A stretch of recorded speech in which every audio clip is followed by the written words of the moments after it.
to climb up here?" "Yes," replied Mr. Matthew. "And hurry yourself. By St. Patrick, a Federal ship would have time to get her bowsprit fast in our rigging before that lazy fellow could get to his post. Will you go up?" Without a word, Crockston got on the bulwarks with some difficulty. Then he began to climb the rigging with most visible awkwardness, like a man who did not know how to make use of his hands or feet.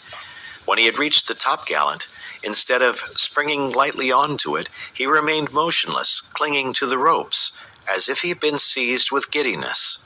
Mr. Matthew, irritated by his stupidity, ordered him to come down immediately. "That fellow there," said he to the boatswain, "has never been a sailor in his life. Johnston, just go and see what he has in his bundle." The boatswain made haste to the sailor's berth. In the meantime, Crockston was with difficulty coming down again, but his foot having slipped, he slid down the rope he had hold of, and fell heavily on the deck. "Clumsy blockhead! Landlubber!" cried Mr. Matthew by way of consolation. "What did you come to do on board the Dolphin? You entered as an able seaman, and you cannot even distinguish the main from the foremast. I shall have a little talk with you." Crockston made no attempt to speak. He bent his back like a man resigned to anything he might have to bear. Just then, the boatswain returned. "This," said he to the first officer, "is all that I have found, a suspicious portfolio with letters." "Give them here," said Mr. Matthew. "Letters with Federal stamps. Mr. Halliburtt of Boston, an abolitionist, a Federalist. Wretch, you are nothing but a traitor, and have sneaked on board to betray us. Never mind, you will be paid for your trouble with the cat-o'-nine-tails. Boatswain, call the captain, and you others just keep an eye on that rogue there." Crockston received these compliments with a hideous grimace, but he did not open his lips. They had fastened him to the capstan, and he could move neither hand nor foot. A few minutes later, James Playfair came out of his cabin and went to the forecastle, where Mr. Matthew immediately acquainted him with the details of the case. "What have you to say?" asked James Playfair, scarcely able to restrain his anger. "Nothing," replied Crockston. "And what did you come on board my ship for?" "Nothing." "And what do you expect from me now?" "Nothing." "Who are you? An American, as letters seem to prove?" Crockston did not answer.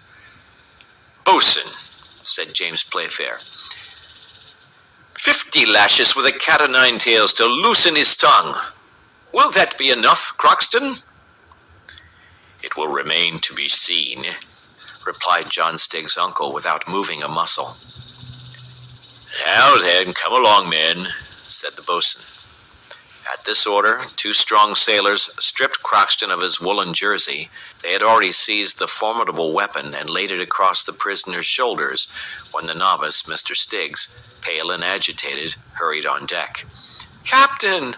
exclaimed he. "Ah, the nephew," remarked James Playfair. "Captain," repeated the novice with a violent effort to steady his voice, "I will tell you what Crockston does not want to say. I will hide it no longer.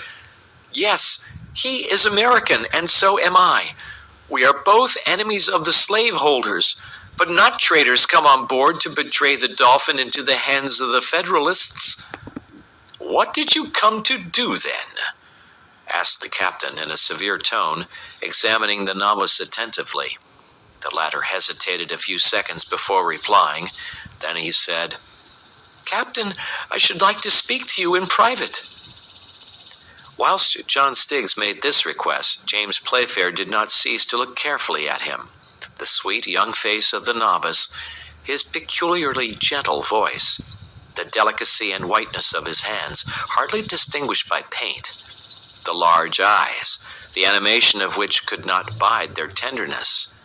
All this together gave rise to a certain suspicion in the captain's mind.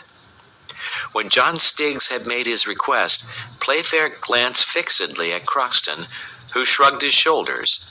Then he fastened a questioning look on the novice, which the latter could not understand, and said simply to him, "Come." John Stiggs followed the captain on to the poop, and then James Playfair, opening the door of his cabin, said to the novice, whose cheeks were pale with emotion, "Be so kind as to walk in, miss." John, thus addressed, blushed violently, and 2 tears rolled involuntarily down his cheeks. "Don't be alarmed, miss," said James Playfair in a gentle voice, "but be so good as to tell me how I come to have the honor of having you on board." The young girl hesitated a moment, then, reassured by the captain's look, she made up her mind to speak. "Sir," said she, "I wanted to join my father at Charleston. The town is besieged by land and blockaded by sea. I knew not how to get there, when I heard that the Dolphin meant to force the blockade. I came on board your ship, and I beg you to forgive me if I acted without your consent, which you would have refused me." "Certainly," said James Playfair. "I did well, then, not to ask you," resumed the young girl with a firmer voice. The captain crossed his arms, walked